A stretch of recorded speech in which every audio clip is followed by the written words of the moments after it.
నమస్తే welcome to our channel నేను మిషాల్ని గత ప్రభుత్వ హయాంలో అంత అప్పులు పాలు చేసి ఇప్పుడు సీఎం చంద్రబాబు నాయుడు గారు ఏమంటున్నారంటే గతంలో చేసిందంతా ఇప్పుడు ప్రజెంట్ ఎవరికన్నా బాగలేకపోతే వెంటిలేటర్ మీద ఎలా ఉంటుందో అట్లా ఏపీని మొత్తం వెంటిలేటర్ మీద పెట్టారు వైసీపీ వాళ్ళు. అయితే ఇప్పుడు కూటమి ప్రభుత్వం వచ్చినాక దాన్ని కేంద్రం ద్వారా ఆక్సిజన్ అందించామని చెప్పి సీఎం చంద్రబాబు నాయుడు గారు అంటున్నారు. దీని మీద పూర్తిగా విశ్లేషించడానికి జనసేన అధికార ప్రతినిధి శ్రీనివాస్ గారు ఉన్నారు. వారిని అడిగి కొన్ని విషయాలు మనం తెలుసుకుందాం. నమస్కారం సార్. సార్, గతంలో వైసీపీ హయాంలో చూసుకున్నట్టయితే మొత్తం ఇప్పుడు చంద్రబాబు నాయుడు గారు అన్నట్టు ఎవరికైనా హెల్త్ బాగలేకపోతే సడన్ గా హాస్పిటల్కి వెళ్తే వెంటిలేటర్ మీద ఎలా ఉంటామో అలానే గత ప్రభుత్వ హయాంలో కూడా మొత్తం అలా ఉందని చెప్పి సీఎం చంద్రబాబు నాయుడు గారు అంటున్నారు. ఇప్పుడు కేంద్రం ద్వారా ఆక్సిజన్ అందిందని ఎంతో తృప్తిగా చంద్రబాబు నాయుడు గారు అంటున్నారు. దీని మీద మీ స్పందన ఏంటి సార్? అంటే రెండు రకాలు ఉంటాయి అమ్మ శాలిని. అనారోగ్యాల్లో చేతులలో పాడు చేసుకుంటూ అనారోగ్యం ఒకటి, ఒక అన్ఎక్స్పెక్టెడ్గా జరిగేది మనం ఏం చేయలేం. రాష్ట్రాన్ని చేతులలో నాశనం చేశాడు జగన్మోహన్ రెడ్డి. అందుకే నేను పదే పదే చెప్తా ఉంటా, ఆంధ్రప్రదేశ్కి జగన్ ఒక వైరస్, కూటమి ప్రభుత్వం వ్యాక్సిన్. మొన్న అమిత్ షా గారు వచ్చారు. అమిత్ షా గారు వచ్చి ఎన్డీఆర్ఎఫ్ సంబంధించినటువంటి సదస్సులో మాట్లాడతా ప్రకృతి విపత్తులకి నుంచి మనం ఎలాగా కాపాడుకుంటాము, అదే సందర్భంలో మానవ విపత్తులు కూడా కొన్ని ఉంటాయి. గత 5 సంవత్సరాలు అలా జరిగింది. అటువంటి విపత్తుల నుంచి మీ రాష్ట్రాన్ని కాపాడడానికి మా వంతు మేము కృషి మీకు సాయం చేస్తామని చెప్పేసి కూడా చెప్పారు ఆయన. అదే విషయాన్ని పవన్ కళ్యాణ్ కూడా సదస్సులో అన్నారు.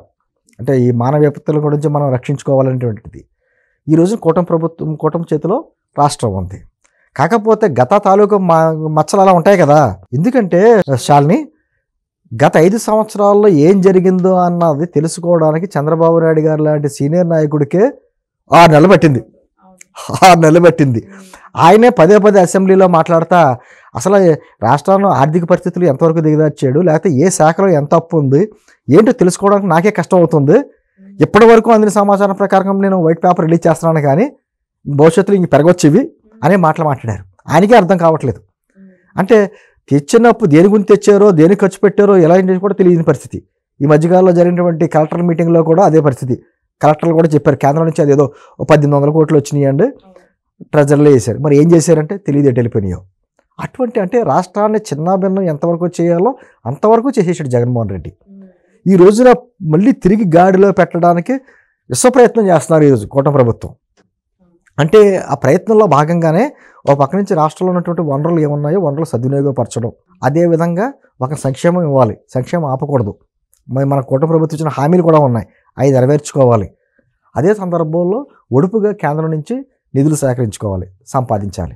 అది జరుగుతున్నాయి, ప్యారలల్గా ఎన్ని జరుగుతున్నాయి. దాంతోపాటును ఇంత మంచి చేస్తున్నా కూడా ఒక రాక్షసుడు ఎదురుగుండా కాసి కూర్చున్నాడు. ఏదైనా చిన్న తప్పు జరిగితే దాని మీద బురద జల్లి హడావడి చేయడానికి వాళ్ళు రెడీగా ఉన్నారు. కాబట్టి వాళ్ళకి ఎటువంటి మనం చేసిన చిన్న తప్పిదాలు కూడా వాళ్ళ చేతికి అందనివ్వకుండా జాగ్రత్తలు తీసుకోవాలి. ఇక పక్క నుంచి ఈ కార్యక్రమాలన్నీ చేసుకుంటూ వెళ్తా ఈ రోజున రాష్ట్రాన్ని తిరిగి గాడిలో పెడుతున్నారు. ఇప్పుడు దావోస్ సదస్సుకి వెళ్ళారండి. గతంలోని కూడా జగన్మోహన్ రెడ్డి ప్రభుత్వం వెళ్ళారు.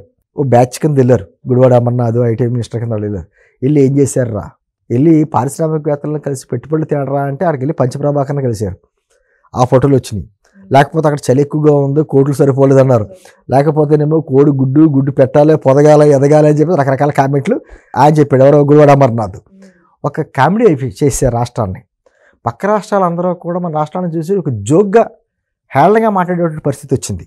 రోడ్ల విషయం చూడండి, తెలంగాణ వాళ్ళు ఏమన్నారు, ఎక్కడైతే మీకు సాఫీగా రోడ్డు ఉంటుందో అది తెలంగాణ, ఎక్కడైతే గుంతల రోడ్లు స్టార్ట్ అవుతుందో అది ఆంధ్రప్రదేశ్ అని హేళనగా మాట్లాడారు. మన రాష్ట్రానికి ఏం లోటు శాలిని? అద్భుతమైన వనరులు ఉన్నాయి.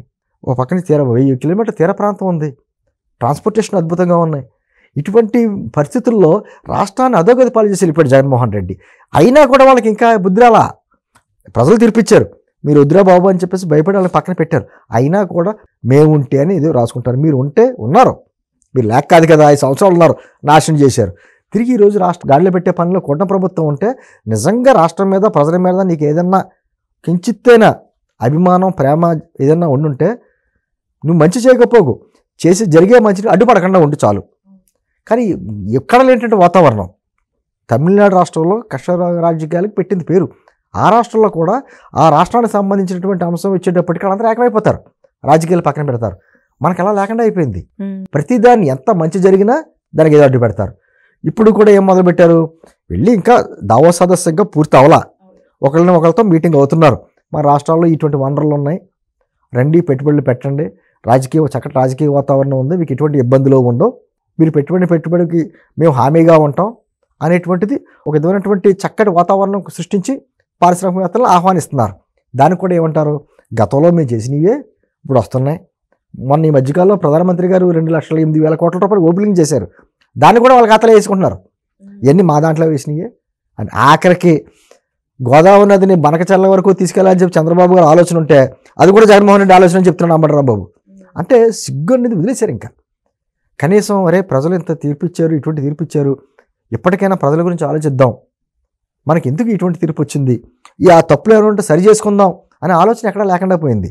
లేకపోగా 7 నెలలు కంప్లీట్ అయింది ప్రభుత్వం వచ్చి, ఈ ప్రభుత్వాన్ని బదనాం చేయాలి, అలర చేయాలి అనేటువంటి మొదటి నెలలోనే మొదలుపెట్టారు. సరైనటువంటి స్పందన ఎక్కడి నుంచి రాలేకపోయేటప్పటికి మళ్ళీ ఏదో కార్యక్రమాలు చేసుకుంటూ వెళ్తున్నారు.